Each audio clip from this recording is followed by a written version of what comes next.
verse spoken by Lord Kapila, where he says that the symptoms of sadhu is that he is merciful, tolerant, friendly to all living entities.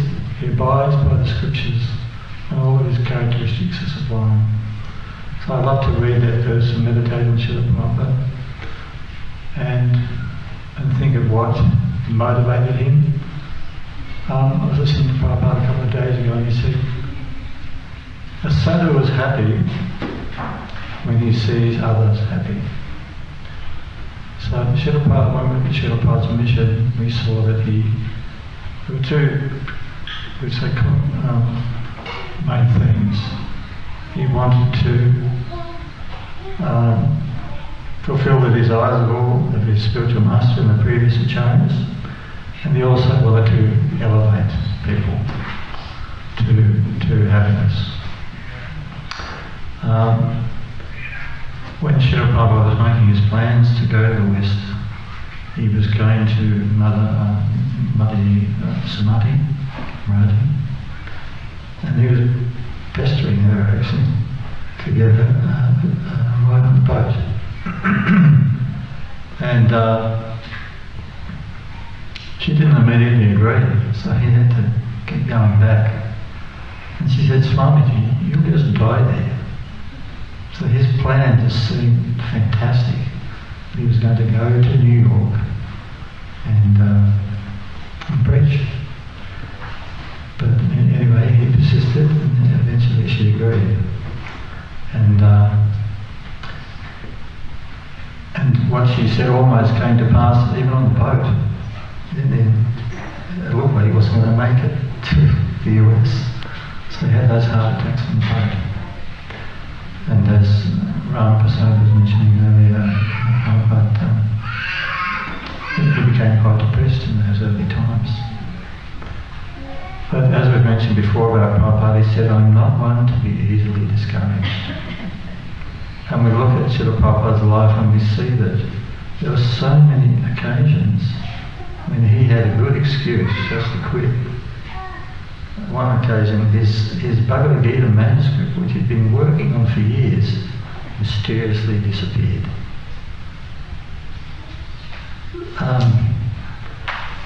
So that's a huge setback.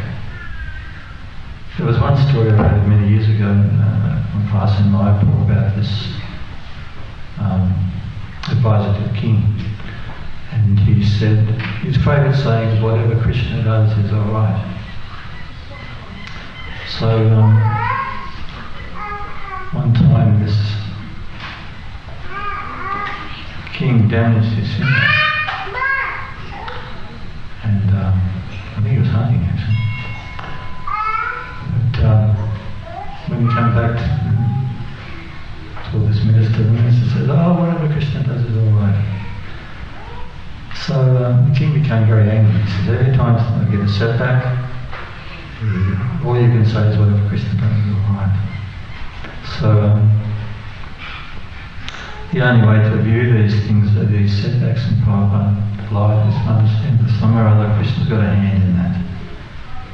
And it's to our great benefit that all of those setbacks that Prabhupada had, he didn't waver in his determination to be successful.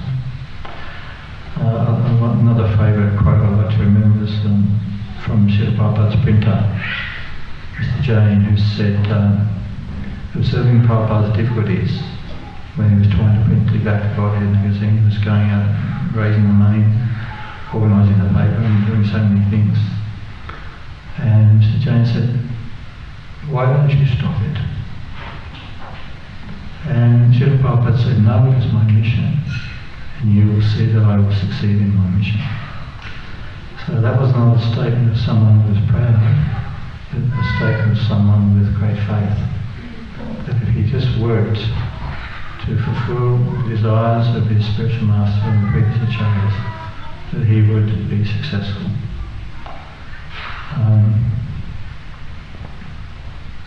Another thing I want to mention, I've been thinking about, was Prabhupada's heroism. Actually. Even though Prabhupada was a very diminutive character and very humble, he was extremely extremely heroic to take on what he did at his age, virtually with no money. Anytime we want to do something, we're looking at where we're going to get the resources from and what facility we're going to get. But he didn't care so much about that. He just had this strong desire to be successful as Krishna's soldier.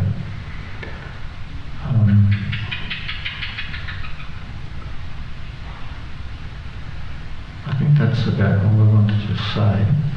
If you don't mind, I'll read a few. This is one of my favourite books, Prabhupada. I was also thinking, when we're talking about Srila Prabhupada, how enlivened the devotees become. It's wonderful to hear about Lord Chaitanya and Lord Krishna. But when we hear about Prabhupada, that's even more nectar. It's even sweeter. So, if you don't mind, I'll just read a few of these.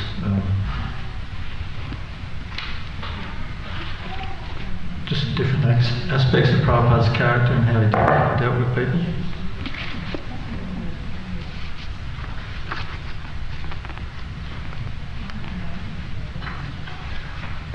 I just picked these out at random this morning.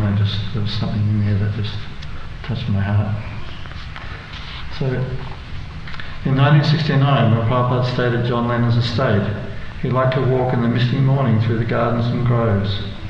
It was there that Prabhupada met the head gardener, an old English gentleman who used to wear a tweed suit jacket even when digging in the earth. The gardener had shown no interest in the philosophy or the devotees, but when Prabhupada came, he was interested to meet him. On Prabhupada's first morning walk, the head gardener presented himself.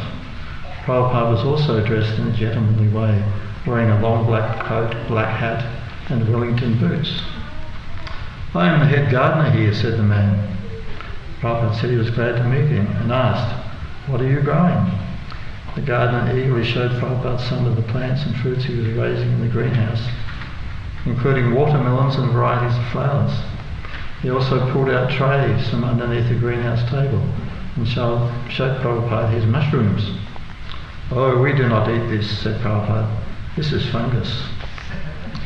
The man admitted that it was fungus. Prabhupada explained that mushrooms do not have a good taste, and because they grow in a dark, damp place, they are considered food in the mode of ignorance. Srila Prabhupada then suggested that the gardener should try to grow ladyfingers, but the man didn't know what Prabhupada meant. Prabhupada pointed to his own fingers. "You should grow these ladyfingers." He gave the Hindi word bindi, which the man also couldn't understand. Finally, the gardener understood that Prabhupada was talking about okra. Prabhupada asked if the man could grow mangoes, but he said he couldn't, not even in the greenhouse. "What is your age?" asked Prabhupada. The gardener replied that he was 66. Prabhupada said, "Do you still have all your teeth?" The gardener seemed to be a little embarrassed, but replied, "No, I don't. I have all false teeth." "My age is 72, said Prabhupada, "but I have all my teeth."